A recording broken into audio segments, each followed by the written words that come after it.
Hello there, World of Tankers, I'm Blitz, and in today's video, we're going to be comparing two of the deadliest Tier 10 tank destroyers in World of Tanks Blitz, which both happen to be British. Kind of funny how the British tanks always have crazy guns going for them, but the FV215B 183 says the gun in the name. It's 183mm, in fact, the largest gun in the game. Not only does it have 930 damage in a singular shot, as well, if you load your high explosive squash head, which has a great amount of penetration at 242, as well, you have 1300 average damage if you manage to penetrate that shot. Now that's a singular shell, literally a blink of an eye, and you've dealt 1300 damage. Kinda crazy. When you move onto the FV4005, while it doesn't do 1300 damage in a singular shot, it does do 460, and of course this is one of the few auto-loading tier 10 tank destroyers in the game, apart from the FV155, and this in my opinion is a true auto-loader, where the FV, it's just kinda got two shells. This tank is able to get out 3 shells, 3 seconds apart from each other per shot, and as well is able to get 1400 damage out in a singular clip. So while it doesn't necessarily get all the damage out spectacularly and a very big shot at it, it's still able to get out quite a bit of damage, and you don't need to worry about bouncing your Hess shell or not getting all the shells out, because the 4005 of course is a clipper. You have more opportunities. So in today's video, of course, I'm going to be telling you first of all which tank I do think is a better vehicle, which one I enjoy playing more, and as well which one, as I said, I do think is a better vehicle, because both of those are very different categories. I, of course, like more fun tanks. I would much rather run a vehicle that I enjoy more, of course, than playing a tank just because it's overpowered. Of course, the Smasher is overpowered, but I don't necessarily enjoy playing it. So yeah, there's two different categories we're going to be talking about in today's video, and I usually assign one of the categories to either tank because that's kind of how it goes in Blitz.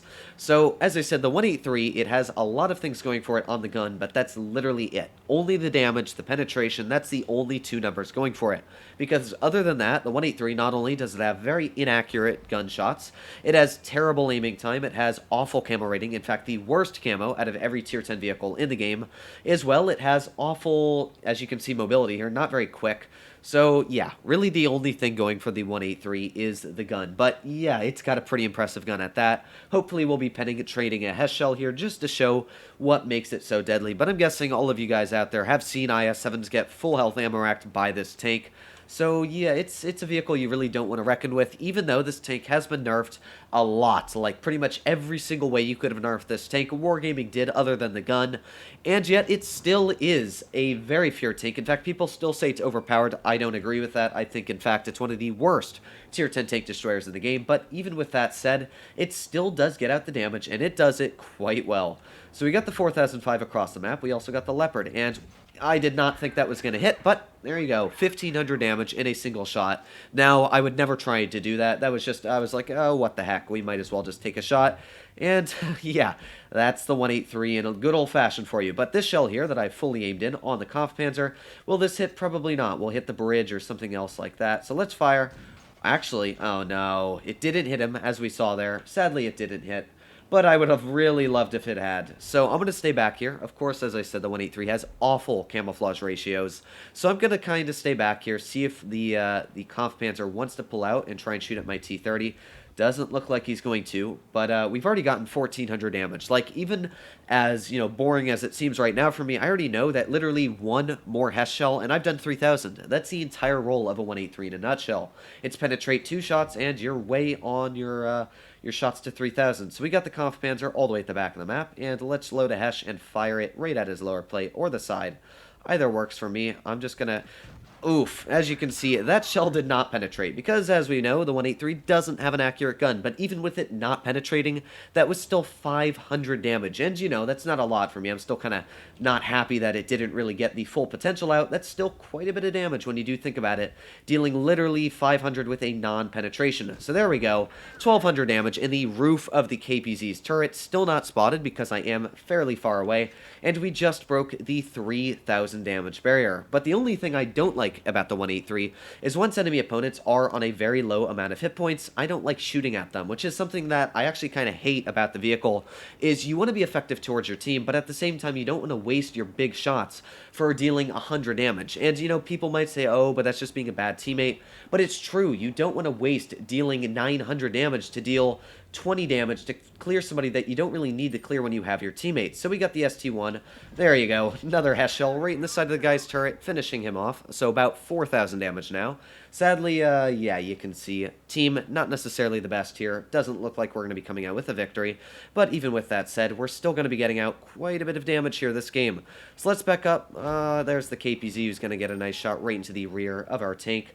But the main guy I want to shoot is this KPZ right in front of us here. I would love to just penetrate a shell. In fact, we got the Conway. There's 1,300 damage. So while we did die here, like, I can say we did die. We helped out our team the most we could have. In fact, we did literally everything that was possible. We penetrated a lot of Hesh and 5,400 damage in just about a 3-minute game. You can see truly why the 183 is a hated tank on the battlefield. I practically ruined every vehicle's day. We ruined the Leopard's day. We ruined the Kampfpanzer's day. Not really the first Kampfpanzer, but this guy, 1,200 damage, destroyed him. ST1 one-shot him right off the game, and as well, the Conway, 1,300 damage. I was like, you know what? We might as well just shoot at him and get a little bit of extra HP off. So yeah, that's the 183. In my opinion, I do think it is a more enjoyable tank to run than the 4005, because the 183, it's just a hit or miss tank. You fire your shot, and you do a crazy amount of damage, laugh about it, and the nice thing is, it's such a bad tank, people can't even yell at you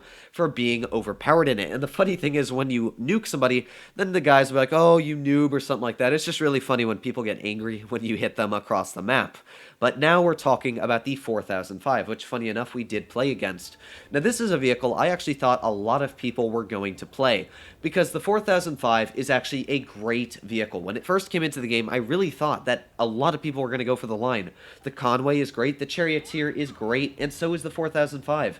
In fact, I do think that this is better than the 183. First of all, it's quick. As you can see here, it's got great power-to-weight ratio.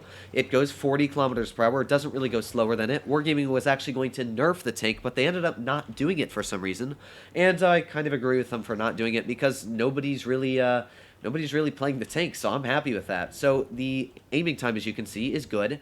This is sort of like slapping your Badger gun on a tank destroyer, giving it an autoloader, and then making the gun kind of better. This is known as the Shite Barn. Of course, I can't say the word because I am family friendly here, but this tank on PC is known as the Shite Barn, and what that means is that it's a massive vehicle with literally no armor, 14 millimeters of armor. Oh boy, yeah, not necessarily the most armor, but where it lacks in armor, it really makes up for in the gun. So I want to get this T110E4, but sadly I'm just not able to get a shell in, but there we go. Nice shot into the STB1. We got the T92 pulling out, and are we going to be able to get one more shell out? Of course we are. This is the 4005. So there you go. That was a pretty simple clip, and we were able to expel 1,300 damage. So as you can see, we weren't really like the 183, where we could have easily just shot a Hess shell at the side of that STB and, you know, nuked him for 1,300, but we still did get out the exact same amount of damage. And that's sort of how this vehicle works, is while it may not do the damage in such a quick succession, it still does get out the damage, and it hurts quite a bit if you do manage to penetrate your shells. But this is kind of where the vehicle falls apart, because we've got the Jagdpanzer right in front of us here, and while I may put a hurt on this Jagdpanzer, we're obviously not going to do as much damage, where I'm going to have to back up right there, where the 183, I could have easily just went bam and ruined the guy's day in a singular shot, taken off, well, not really ruined his day, but, you know, put quite a bit of hurt on him, where now this Jagdpanzer can put quite a bit of hurt on us. So I've got to stay quite calm and collected here. We've got the Kampfpanzer, who looks like he's going to pull out to the side here, which is fine with me. I can easily get shells into him. It's just this Jagdpanzer I got to be very careful of. So there you go. Jagdpanzer's no longer looking at me, so let's skirt our way across here. We did not get detected, which of course is very, very good for me. And now we're going to try and pop up behind the Kampfpanzer. Now the nice thing about the 4005 is you have something called reliability, where the 183, it's not really reliable. You know that your shots probably aren't going to penetrate all the time, and even if they do end up penetrating, well, we can't say that they're going to be doing the most damage. Now that clip there was literally 1,500 damage, maybe even a little bit more, but that was a singular clip, and we were able to penetrate 3 high explosive right on the rear of that chieftain. Now I kind of feel bad for the guy, but again, that is the entire goal of this tank, is just to clip out your enemy opponents. So we've got the Kampfpanzer pulling out here, and if the guy tries to penetrate us with a high explosive shell, it won't work too well. There you go, didn't finish us off, and well, yeah, he's gonna meet his maker, should I say. And again, a nice little clip right into the Kampfpanzer, ruining his day, I can say that. He probably was praying that he did get a little bit of a high roll, but Yeah, when you don't high roll this tank, it really does hurt because it's just a super deadly vehicle. In fact, this, in my opinion, is one of the most deadly tier 10 tank destroyers out there, and I don't know why people don't go for it because, as you can see, in this game, I just obliterated the enemy team. It didn't require a crazy amount of effort. I knew how to penetrate some of my shells, and it worked out quite well, and we're probably going to end up dying here. I can say that, you know, unless this T92 ends up dying to my team, which is very possible. But yeah, we've got to penetrate 3 shells into him. This is where I enjoy the 183 more because I don't need to worry about penetrating all 3 shells with the 183. I just fire a singular shell and boom, the guy's hit points are all gone.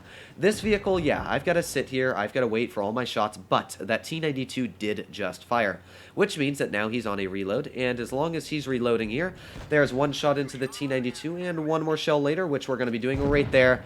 We still finish the guy off, breaking 5,000 damage in both of the tanks. So actually great examples for both of the vehicles on how they are played. Both of the tanks, 5,000 damage plus here, able to show you how they are both played in the correct scenarios. So as you saw, the 4005 is actually sometimes more enjoyable in this battle here. It definitely was very fun. It's faster, it's got better aiming time, it's got a better gun in my opinion. So the 4005 is definitely a better tank, almost in every single regard. And you may say, oh, the armor sucks. You'll be pended by every single shot. And while that's true, I don't really think of the 183 as being a well-armored tank. In fact, the armor sucks on the 183.